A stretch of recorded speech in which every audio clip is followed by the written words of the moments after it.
Yoshitaka Amano is perhaps the most famous character designer in games and a signature part of many childhoods. When playing through those early Final Fantasy games, you weren't necessarily thinking about the pixels on screen, but instead the elegant fantasy world portrayed by the cover and manual. Here's 5 things you need to know about Yoshitaka Amano.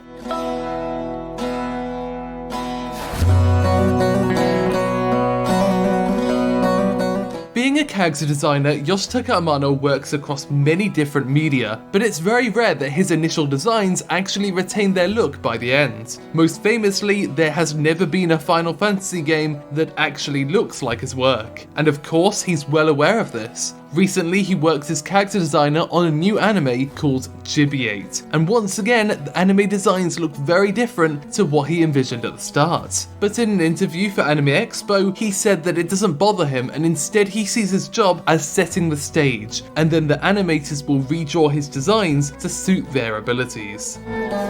There's a bit of confusion over what Amano's role was in the early days of Final Fantasy. He was credited as character designer, and while he definitely did design the monsters, it's hard to imagine how his Warrior of Light design with a horned helmet and flowing silver hair became this little red fighter. In fact, pixel artist Kazuko Shibuya has clarified that Amano's art in that first game was actually created afterwards. Instead, graphic designer Koichi Ishii designed the characters and Shibuya created pixel versions of them. Amano's character art was just used for the manual and cover. But that said, Amano has still talked about those early games as if he was the designer.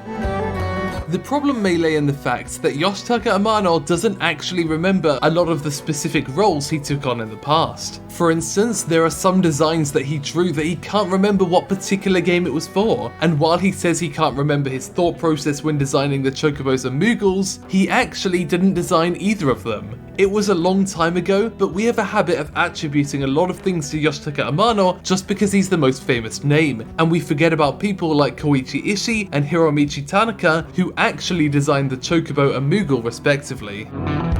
But there's good reason why Amano is so famous, and that's because he's a prodigy. His artwork is unlike anything else, and this was discovered by those at Tatsunoko Production when he was just 15, hiring him to work there while he was still in school.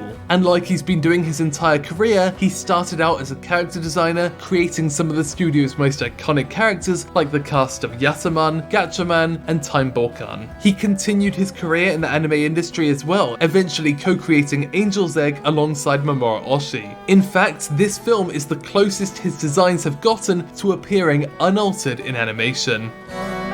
Despite becoming famous in games, he has made another attempt to get back into anime, even setting up his own 3D anime studio. This is Studio Devaloka, and the main goal of it was to create an anime version of his book, Devazan. This was supposed to be a big project, and there was even a trailer released, but then it just disappeared.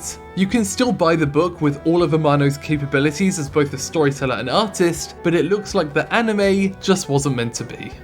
Thanks for watching OTAQUEST in Japan. Feel free to subscribe to find out more about the art and creation of Japanese pop culture.